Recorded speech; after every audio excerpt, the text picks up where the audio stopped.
Hey guys, how's it going? Michael Troy here. Today we're looking at Absolute Batman #2 from DC's All In initiative. Are you all in? I am all in.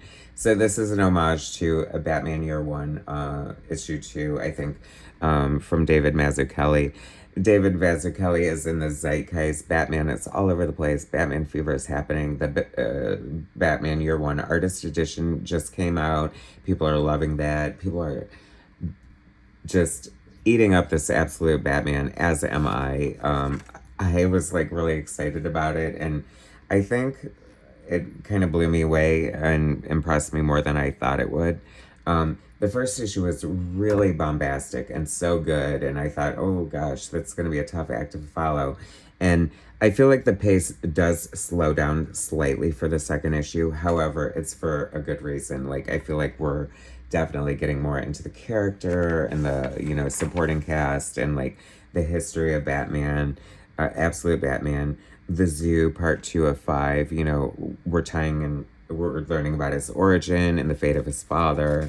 His mother is still alive, and kind of what turned him on to, to become, what informed his journey into becoming Batman.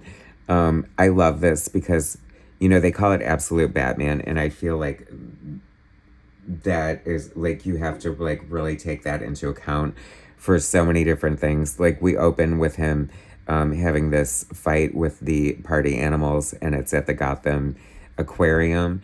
And I just love that just seems like so classic Batman, like taking place at like an aquarium or a museum or just some sort of like classic comic trope like that. Was low-key upset when the aquarium broke and like all these fish are probably dying, but you got to do what you got to do. I was like, this Batman feels very destructive, and like he's trashing the aquarium when maybe he could have done a little less damage. And I'm thinking, so does rich Bruce Wayne Batman just write checks when he destroys things? Or is he just like, oh well, collateral damage? But I feel like he does. But this Batman is poor, so he isn't going to be able to fix his shit. Although I'm sure there's going to be an answer to that. Because I was like, gosh, maybe this Batman is like more trouble than he's worth.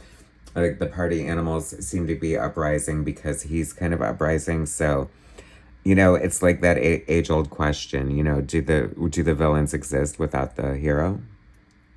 That age-old question. Love this element of the Batman costume too. We've got fun things like the removable ears that can be used as weapons. And then we have this great like design of his spine, which I feel is like an homage in a way to Bane breaking his back. Another cool panel. I love how, Absolute, like I said, it's like mirroring so many different elements from the Batman mythos over the years. You have like tight little panels that are very Dark Knight Returns. You have the very black and white noir sort of like feel of, Batman Year One.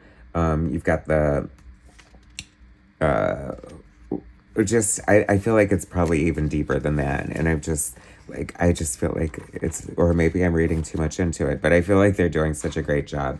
This should have been a splash page, and I love that so much. Is like one long advanced forward, Batman advanced forward, Batman AF, because you are Batman AF. Hopefully I can find this for my thumbnail for this video. But I just thought like once again, right, so cinematic, huh? Just looked at the noir version of Batman #1, and oh my gosh, I already want the noir edition of Batman #2 just for this panel. Jim Gordon in the hospital talking about Batman, and then apparently he's friends with Martha Wayne, and I thought it was funny that they not only do they light up a cigarette in the hospital, which I just love that because it seems like very much like a scene from the movie, but it also reminded me of the fact that Marvel a long time ago banned smoking in their comics, and DC just really don't give a shit and just lets everybody smoke. And like, I don't know, it's good for effect. I mean, look at all the smoking on Netflix, right? But I don't know, bad message. And then we have, these flashbacks to his childhood. And see, I do appreciate the difference and like the fact that his mom's still alive, and you know, there that's one of the major points of this whole experiment, if you will, is like changing key elements of their origin or their, you know, their mythos to just sort of turn it on its ear and see how that changes things, like making him poor. You know, it's like we sort of see like the angst of this and like his mom, like, you know, feeling like, you know, I don't know, he's drifting or whatever, but I don't know. It's like we've never really had that in a Batman comic book, and that parental dynamic, and I don't know, which is kind of odd to say because it's like there is that parental dynamic, I guess, with Alfred and between Batman and Robin, but I don't know if I want to see Batman's parents. I don't know. It's still interesting, nonetheless, and this is like one of the best things ever. It's like they're his friends basically. You know, he plays poker with them, but clearly they're all the ones who are going to become the villains. You know, it's Two-Face, Riddler, Penguin. They're all here. You know what I mean? But I feel it's kind of cool though because they all have their little genius areas of expertise and interest. Killer Croc, right? Okay, and so I feel like he can kind of use them for his own purposes. And I feel like that's kind of the direction we're going. I feel like, you know, this is a dark side created world. So the lines are a little more blurred between good guys and bad guys. And I don't know. It's so great. And then they're playing poker and he presents them with the party animal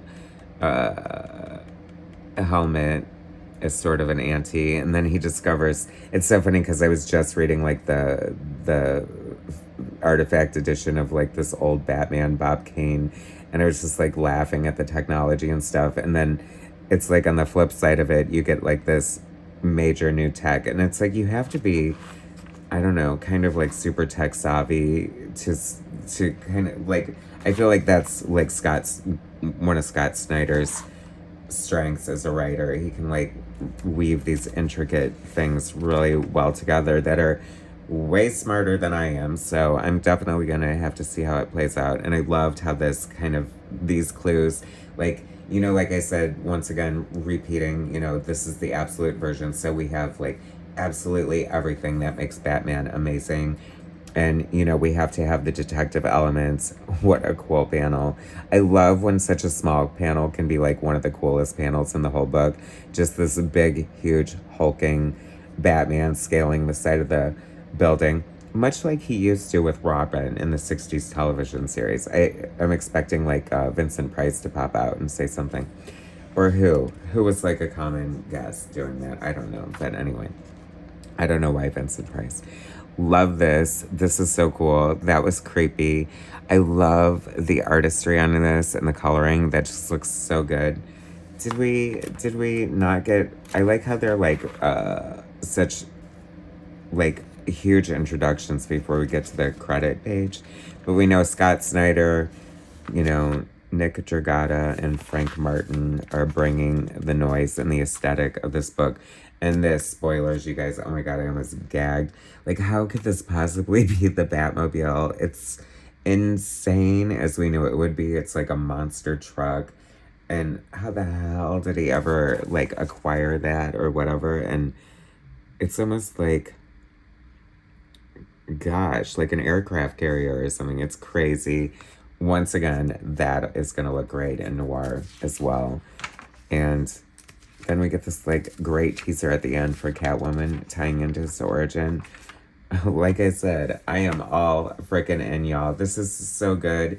If you had any doubts, if you're on the fence about Absolute Batman, I can't recommend it enough. It is like definitely bringing me to the local comic book shop on a monthly basis, if nothing else. Anyway, thanks for watching, guys. Make sure you pick this up. Subscribe to my channel if you haven't already. Hit that like button, and I will bring you more soon.